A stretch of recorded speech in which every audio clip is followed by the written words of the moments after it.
दोस्तों राम राम जी, नमस्कार। कैसे हैं आप? उम्मीद करता हूं आप अच्छे होंगे, स्वस्थ होंगे। दोस्तों, आज की कहानी मध्य प्रदेश के एक गांव की है। लेकिन मैं कहानी सुनाऊं उससे पहले एक सवाल। दोस्तों, सवाल ये है कि क्या कोई व्यक्ति किसी व्यक्ति को मारकर एक नई जिंदगी की शुरुआत कर सकता है? एक नई शुरुआत करने के लिए सेपरेट होना एक बहुत अच्छा ऑप्शन हो सकता है।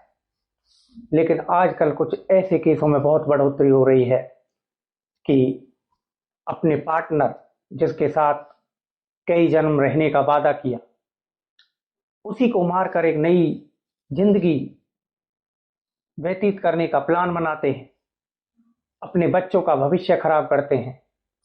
ऐसे केस आज के टाइम में बहुत बड़े हैं दोस्तों।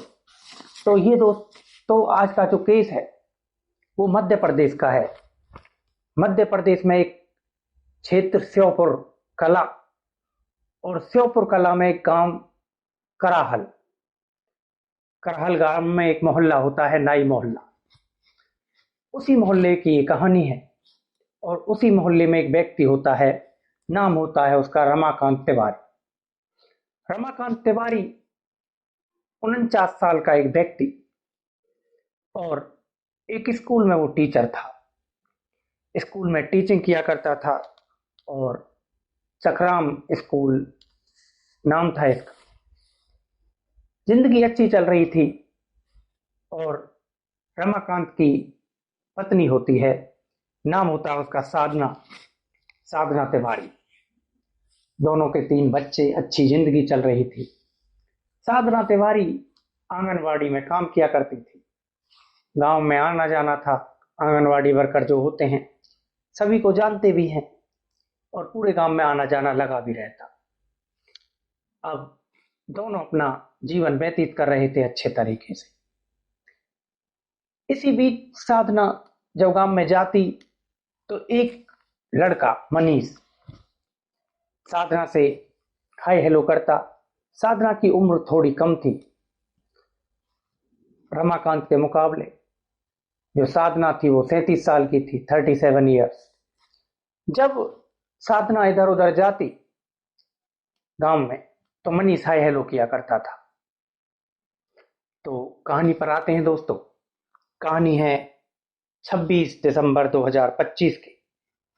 26 दिसंबर 2025 को रमाकांत तिवारी अपने घर से कहकर निकलता है अपनी वाइफ से कि मैं शाम तक आ जाऊंगा, कहीं बाहर जा रहा हूं किसी काम से। रमाकांत निकल जाता है, लेकिन शाम हो जाती है, लेट नाइट हो गई थी। अब रमाकांत तिवारी का कुछ अता पता नहीं। घर वाले पूछते हैं रमाकांत कहाँ गया, तो बताया जाता है कि घर से बोल कर गए थे कि जल्दी आ जाएंगे, किसी काम से जा रहे हैं। अब घर वालों को चिंता, और इसी चिंता के बीच 27 दिसंबर 2025 आ जाता है। 27 दिसंबर 2025 को एक खबर मिलती है, और खबर ये मिलती है कि एक इलाका पड़ता है सीसईपुरा। सीसईपुरा की जो घाटी, वहां पहाड़ी इलाका था, वहां पर एक बॉडी मिलती है। और जब वहां आसपास के लोग देखते हैं कि एक बॉडी पड़ी हुई है, तो पुलिस को इंफॉर्मेशन दी जाती है। पुलिस आती है, बॉडी को अपने अंडर लेती है, और जब देखती है तो पहली नजर में लगता है कि जैसे मानो एक्सीडेंट हुआ हो, और एक्सीडेंट से इस व्यक्ति की जो मृत्यु हो गई हो। ये व्यक्ति मर गया, बाइक पड़ी हुई मिली टूटी हुई हालत में। इसी बीच पुलिस बॉडी को पोस्टमार्टम के लिए भिजवा देती है। लेकिन एक तरफ बॉडी मिली, और दूसरी तरफ रमाकांत का जो परिवार था वो चिंता में था। उनका बेटा घर नहीं पहुंचा। लेकिन जब पता लगता है कि एक बॉडी, एक लाश सीसईपुरा की घाटी में मिली है, तो परिवार पहुंचता है। और जब परिवार वहां पहुंचता है, बॉडी को देखता है, तो ये कंफर्म हो जाता है कि ये रमाकांत की लाश है। अब जब पोस्टमार्टम के लिए लाश गई और जब पोस्टमार्टम हुआ तो एक दो चौंकाने वाली बातें आई सामने। पुलिस भी इन चीजों को नोटिस कर चुकी थी।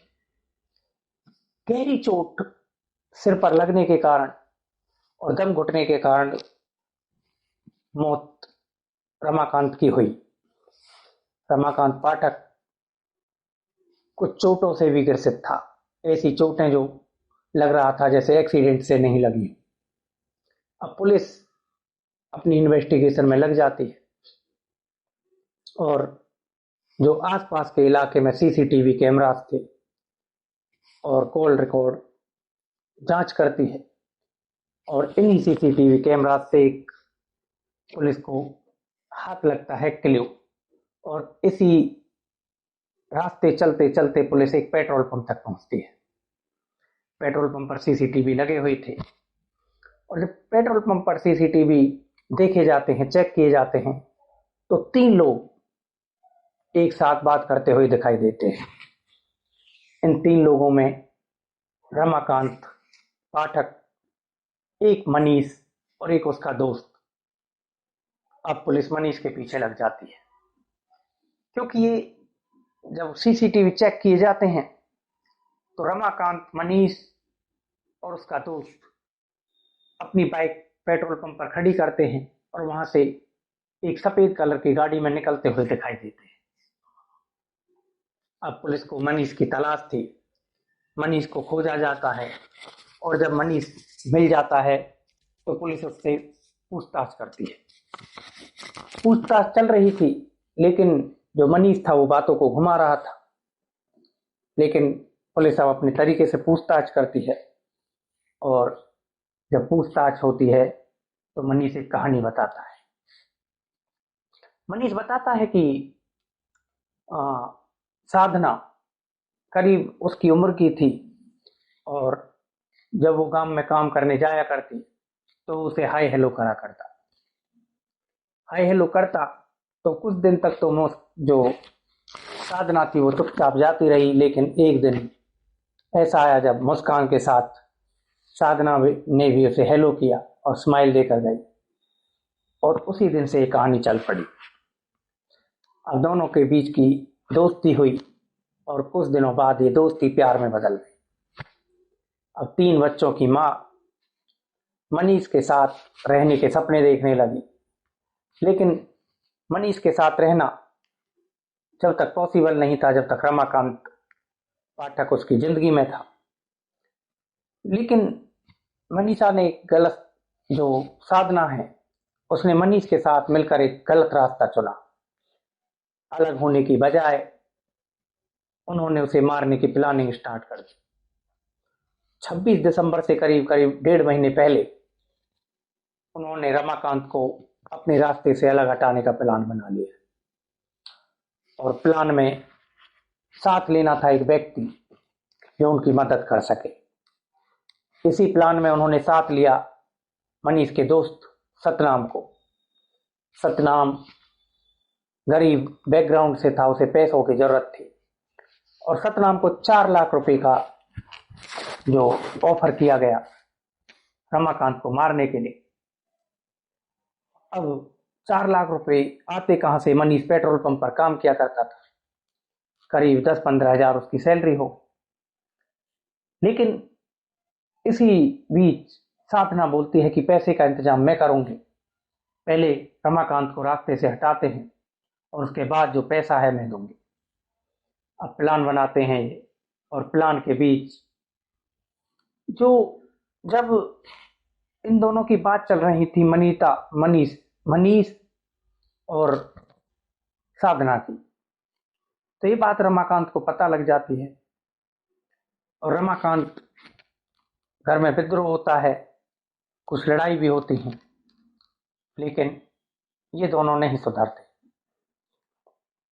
अब ये अपनी लड़ाई को शांत करते हैं। इसी बीच मनीष रमाकांत से दोस्ती में हाथ बढ़ाता है और दोस्ती करने का प्लान बनाता है। क्योंकि प्लानिंग पहले से चल रही थी और रमाकांत और मनीष अब घुल मिल चुके थे। इसी बीच जब पेट्रोल पंप पर रमाकांत गया तो मनीष और सतनाम ने दोनों ने मिलकर उसे कहीं ले जाने की बात कही और रमाकांत उनके साथ चल दिया। गलती यही हुई रमाकांत से। रमाकांत ने भरोसा किया और मनीष की बाइक जो पेट्रोल पंप था उस पर खड़ी की जाती है। रमाकांत की बाइक और मनीष की गाड़ी, एक सफेद कलर की कार, उसमें तीनों बैठते हैं और निकल जाते हैं। अब ये पहुंचते हैं नौनपुरा की घाटी में और वहां पर जो मनीष है वो फ्रेश होने के लिए नीचे उतरता है। इसी बीच रमाकांत भी नीचे उतरता है।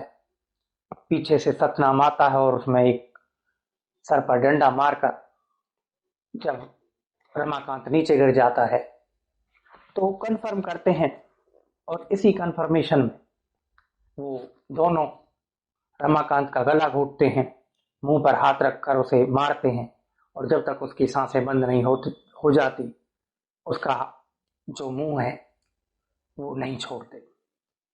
अब रमाकांत मर चुका था और रमाकांत के मरने के बाद जो उसकी लाश है वो घाटी में फेंक दी जाती है ताकि लोगों को लगे कि ये एक्सीडेंट हुआ है। अब ये दोनों पेट्रोल पंप पर जाते हैं। पेट्रोल पंप पर जाने के बाद गाड़ी खड़ी करके उसकी बाइक लाते हैं दोबारा उसी क्षेत्र में आकर जहां उसकी लाश फेंकी थी उस बाइक को वहीं गिराते हैं और अब वो निकल जाते हैं अपनी अपनी जगह। पुलिस आती है तो पुलिस को भी ऐसा ही लगता है जैसे एक्सीडेंट हुआ हो, लेकिन एक छोटी सी जो पोस्टमार्टम की रिपोर्ट आई उसने सारी कहानी बदल दी। पुलिस का भी ध्यान इस केस में बहुत रहा और पुलिस को भी कई सारे शक हुए जिससे कातिलों को पकड़ने में आसानी हुई। अब ये पहले मनीष गिरफ्तार हुआ, उसके बाद जब पुलिस ने इंक्वायरी की तो सतनाम गिरफ्तार किया गया और दोनों ने एक जैसे बयान दिए। साधना गिरफ्तार कर ली गई। अब तीनों को गिरफ्तार करके जेल भेज दिया गया। लेकिन दोस्तों सवाल फिर वही है, एक अपनी जिंदगी बसाने के लिए उन्होंने 3-3 बच्चों की जिंदगी खराब की। क्या ये जो जिंदगी थी ये सिर्फ किसी व्यक्ति की जान लेकर ही पूरी हो सकती थी? एक सबसे अच्छा रास्ता इसमें डिवोर्स का भी था, लेकिन वो रास्ता नहीं अपनाकर इन्होंने क्राइम की दुनिया को चुना। दोस्तों क्राइम की दुनिया में चुनना तो आसान होगा लेकिन इससे बचना बहुत मुश्किल है क्योंकि पुलिस छोड़ती नहीं और क्राइम से हम बच नहीं सकते। दोस्तों हम ये कहानी सुनाते हैं लोगों को इसलिए कि लोग सतर्क हों और क्राइम करने से बचें। इस कहानी को सुनाने से हमारा कोई किसी की भावना को ठेस पहुंचाने का इरादा नहीं। दोस्तों ये थी आज की कहानी और अगर आपको ये कहानी पसंद आई तो कृपया करके वीडियो में कमेंट करके जरूर बताना। दोस्तों आप चैनल को सब्सक्राइब करेंगे तो मुझे मोटिवेशन मिलेगी और फिर हम मिलेंगे कल एक और नई कहानी के साथ। कल तक के लिए राम राम जी, नमस्कार।